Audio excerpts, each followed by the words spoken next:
Have you ever felt stuck in your corporate job?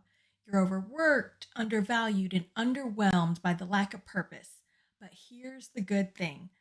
Now, whether you've been at work for 12 months, 12 weeks, or even 12 years, you've probably picked up quite a few skills along the way. And these skills can actually be your ticket to freedom.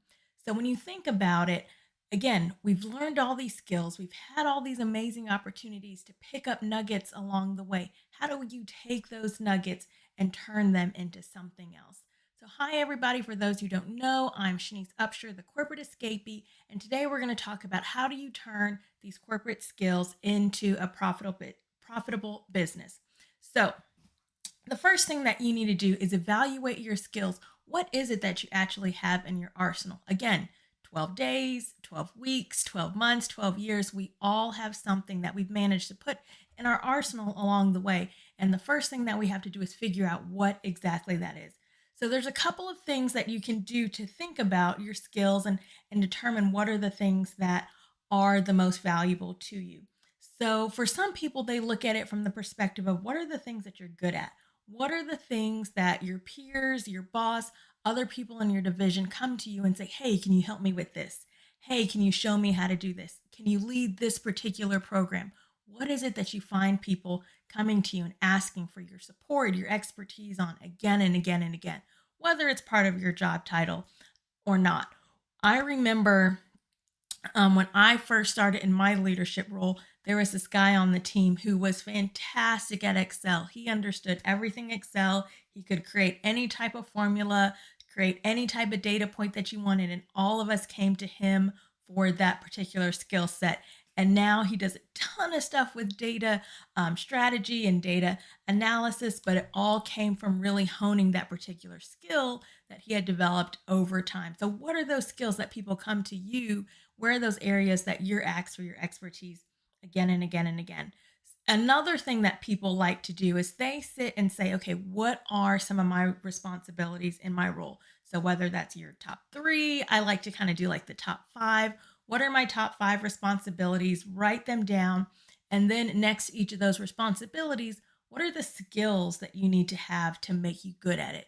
So let's say that let's say one of your top responsibilities is, delivering the weekly numbers to a senior leader if you're in sales, for example. So when you think about the skills that tie into that responsibility, maybe it would be presentation skills, maybe it would be being able to speak concisely, maybe it would be captivating the audience, right? What are those skills that you can associate to each of those responsibilities? And once you've got that list, right? So you've got your list of responsibilities, you've got your list of skills that make those responsibilities possible. Go ahead and circle the ones that you enjoy the most, right? The ones that get you excited, the ones that you really enjoy leaning into. Because when you think about it, where you can tie in, that passion, that purpose, and that proficiency rather, that's what's going to give you a really good trifecta for success. So where we can merge those three things. So, we kind of talked a little bit about the example of the individual who was really good at Excel. So whether it's that or, maybe you're a project manager, your skills may include things like organization, time management, leadership. And so when you think about it, you should be able to put together and circle quite a few things within that skill set once you start thinking about it from that perspective. All right, so we've gone through, we've evaluated the skill set, determine what that looks like. The next thing that you have to do is identify a marketable problem. So there may have been a couple of things that popped in your mind when I said that, but honestly, when you think about it, skills alone won't pay the bills, right? You need to use your skills to solve a problem. So the next skill is identifying the problems that you can solve with those skills. There's tons of them out there, right? Everybody has something that they need, an area that they're looking for support in, an area that they need to improve on, or something that they just need to offload to somebody else. So what skills do you have that can make life better, make things, more valuable to somebody else? So when you think about it, what are the industries or the people who need your skill?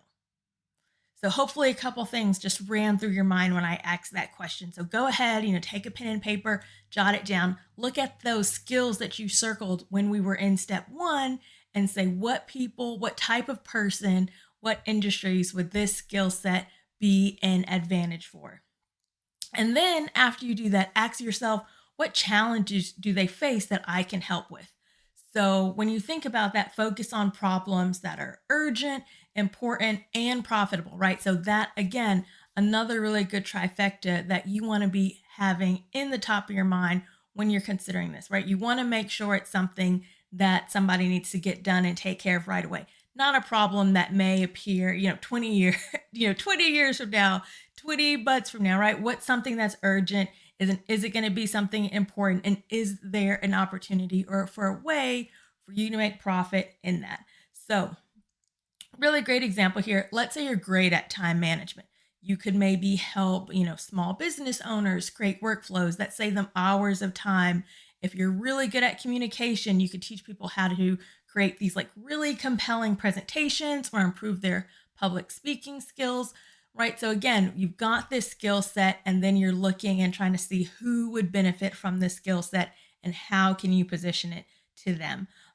So I would encourage you, again, you've got that piece of paper, you've got your skills circled, highlighted, whatever you did back in step 1, go ahead and now take that and say who would benefit from that. Imagine that person in your mind, imagine that business in your mind. What are the things that they enjoy doing? How do they like to be serviced? What can you support them in? You'll also hear people throw around the word like niche, right? Like what's that niche? Who is that target person that you're supporting with the skill sets that you have? And if you have, one or two, go ahead, drop it in the comment. Would love to hear from you guys what that looks like, how you're going to be showing up for individuals that you support. And then once you do that, that third step is to then match the skills to a profitable niche. And I kind of gave it away a little bit in my previous statement, but here's where we take that time and we connect the dots, right? So you look at the problems you've identified and ask yourself, who's willing to pay for a solution to this problem? How can I position my solution and my skills as the answer to this problem? And what makes me uniquely qualified to solve this? So another example here. So I've talked to you guys before about how when I first went into the entrepreneurial space, I really focused on helping leaders. So for me, it was all about, okay, I'm really great at these leadership skills. I'm really good at empowering others. And by empowering, right, removing roadblocks out of the way. And I want to teach that skill to other leaders. And so for me, it was not only was it individual leaders, but even corporations who were interested in helping their leaders improve and get better. And when I looked at it from a positioning perspective, it was, okay, different a little bit for the business versus the individual, whether it was, like a net promoter score, whether it was someone trying to get better results from their team, whether it was an organization looking to really help to drive retention. So a couple different ways that it could be positioned, but go ahead and start thinking through how would you position your skill sets to either a business, a group, a corporation, someone who can take advantage and utilize the skills that you have to offer. So clarity, confidence, and creativity, they're really the keys to finding your niche. So don't pass this one by, right? Sometimes people get really excited about step 1 and step 2, and they don't take the time to finalize that step 3 part and say, okay, how can I make sure that this is clear? How can I make sure that I've really taken the time to understand who it is that I want to support and how I want to support them? And then being able to say that with confidence, right?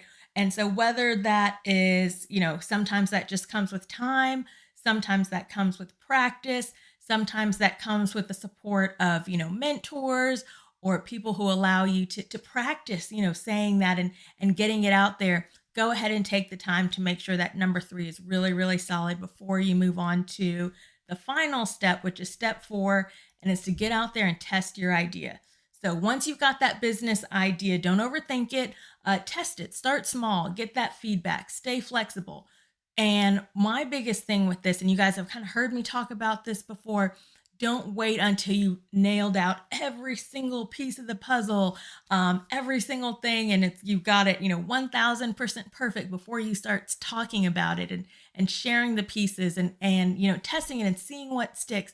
Because I don't want any of you guys to go out there, build all of this, and then realize, hey, you know what? Maybe this part wasn't clear enough, or you know what? Maybe it's not necessarily this skill set that I wanted to lean on. Maybe it's this other skill set over here. So don't feel like you have to wait until everything's completely done. Get out there, test it, test small. Even if you only have a little bit of it done, go ahead and test it. Start getting the word out there and seeing how your offer and how your positioning is landing in the marketplace. So a couple of different ways to go about testing, because I get this question a lot. So the first thing that I would say is don't be afraid to go ahead and offer your service to a few people for free or at a low cost in exchange for feedback. So there's been times where I've put together a product or a service or a particular offer, and I'll reach out to a couple of people and say, hey, in exchange for being a beta tester for this product, I would just really love some honest feedback in exchange, so I know what tweaks I need to make before I, put it out to the masses, right? So you can do something like that. And then once you do that, use that feedback to refine your offer. If there was a part of your offer that individuals really liked and got excited about, lean into that. If there were areas where maybe they had questions about it or parts weren't clear, go ahead, clarify that, add that additional information, figure out how to tweak that. There was something that they completely hated, feel free to figure out, where do we tweak, where do we adjust, how do we change that so that it resonates even more with the people that you're serving. So once you've proven that, people need what it is that you have to offer, then you can start scaling that. But go ahead, test small, get that beta group set up, see what works, see what resonates, see what areas you can improve on, so that when you do go ahead and start scaling that, you're putting the best possible offer out there in the marketplace. All right, so that's what I had for today, guys. Again, don't be afraid to get out there, figure out how to take these skills and turn them into something amazing. And again, we're doing that by evaluating the skill set. That's where we're going through, recognizing what are the areas that we're responsible for, what skills do we lean into, highlighting the ones that we're the most excited about, and then taking those, identifying those marketable problems out there in the marketplace. We're matching the skills to a niche and then getting out there and testing those ideas. So I'm super excited to hear about all the ideas that you guys are testing over the week. It's late Monday here in Tennessee, so get out there, be great, right? Test, see what we can do. And honestly, turning these corporate skills into profitable business ideas, it doesn't have to be complicated. Evaluate, identify, find, and test, right? Those are the 4 steps that you guys need to be going after in order to get this done. It's about taking that first step, learning as you go, never giving up. Do it scared, right? We talked about that all the time. Do it scared. And again, so excited to see all the amazing things that you guys do. If you have somebody that you know who has these amazing skill sets, who you know can do wonderful things in the marketplace, go ahead, share this video with them. I would appreciate it a ton. And don't forget to let me know what you're doing to push yourself and challenge yourself going into this new week.